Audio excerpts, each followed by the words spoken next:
విజయనగరం జిల్లా గజపతి నగరంలో జనసేన అధినేత పవన్ కళ్యాణ్ పుట్టినరోజు వేడుకలు ఘనంగా జరిగాయి. ఈ సందర్భంగా నాయకులు, కార్యకర్తలు జాతీయ రహదారిపై భారీ ర్యాలీ చేపట్టారు. పవన్ బర్త్డే సందర్భంగా నియోజకవర్గంలో గత 3 రోజులుగా రక్తదాన శిబిరంతో పాటు పలు కార్యక్రమాలు చేపట్టారు అభిమానులు.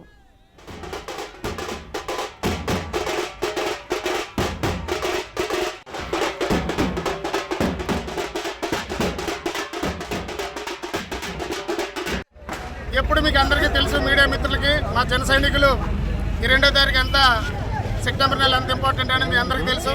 ప్రతి సంవత్సరం లాగా ఈ సంవత్సరం కూడా వారోత్సవాలు జరుపుతున్నాం. ఒకటి మొక్కలు నాటే కార్యక్రమం, సర్వమత ప్రార్థనలు, అలాగే మెగా మెడికల్ క్యాంపు, అలాగే బ్లడ్ డొనేషన్ క్యాంపులు పెట్టడం జరిగింది. దాంతో పాటుగా అనాథాశ్రమాల్లో భోజనాలు పెట్టడం జరిగింది. అలాగే మాకు చివరిగా మాకు 2వ తారీఖుని మేము సరదాగా అందరం తిరుగుతాం, మీడియా మిత్రులందరికీ తెలుసు. అలాగే ఈరోజు ఊరేగింపు చేయడం జరిగింది. ఒక 5 నిమిషాల్లో ఇప్పుడు కేక్ కట్ చేసుకొని పవన్ కళ్యాణ్ గారు బర్త్డే అంటే మాకందరికీ ఒక పండగ. పవన్ కళ్యాణే ఒక పండగ, ఆయన బర్త్డే అంటే ఇంకా పండగ. పైగా ఇది మొట్టమొదటిసారిగా ఆయన డిప్యూటీ సీఎం అయిన తర్వాత మనం చేసుకున్నటువంటి పండుగ కాబట్టి మేము చాలా ఆనందంగా ఉన్నాం. జన సైనికులందరూ హ్యాపీగా ఉన్నారు. 2029లో ఆయన మళ్ళీ సీఎం చేసుకునే దిశగానే మా యొక్క ప్రయాణం జరుగుతుంది.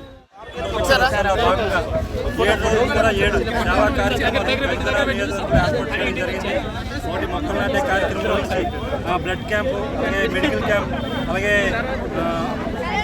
మెగా మెడికల్ క్యాంప్ ఏర్పాటు చేయడం జరిగింది. బ్లడ్ క్యాంప్ ఏర్పాటు చేయడం జరిగింది. మొక్కలు నాటే కార్యక్రమం, సర్వమత ప్రార్థనలు, అలాగే నిన్న ఒక ఆశ్రమంలో భోజనాలు ఏర్పాటు చేయడం జరిగింది. ఈరోజు ర్యాలీతో పవన్ కళ్యాణ్ గారి పుట్టినరోజు ఊరేగింపు సంబరాల్లో ఈరోజు జరుపుకోవడం జరిగింది. ఇక ప్రతి ఏటా గత 10 సంవత్సరాల నుంచి పవన్ కళ్యాణ్ గారి పుట్టినరోజు వారోత్సవంలో భాగంగా సేవ చేస్తూ ప్రజల మధ్యలో ఉంటూ ఈరోజు పవన్ కళ్యాణ్ గారు ఏ సిద్ధాంతం అయితే తెలియజేశారో ఆ సిద్ధాంతాన్ని ప్రజలకు తెలియజేసే విధంగా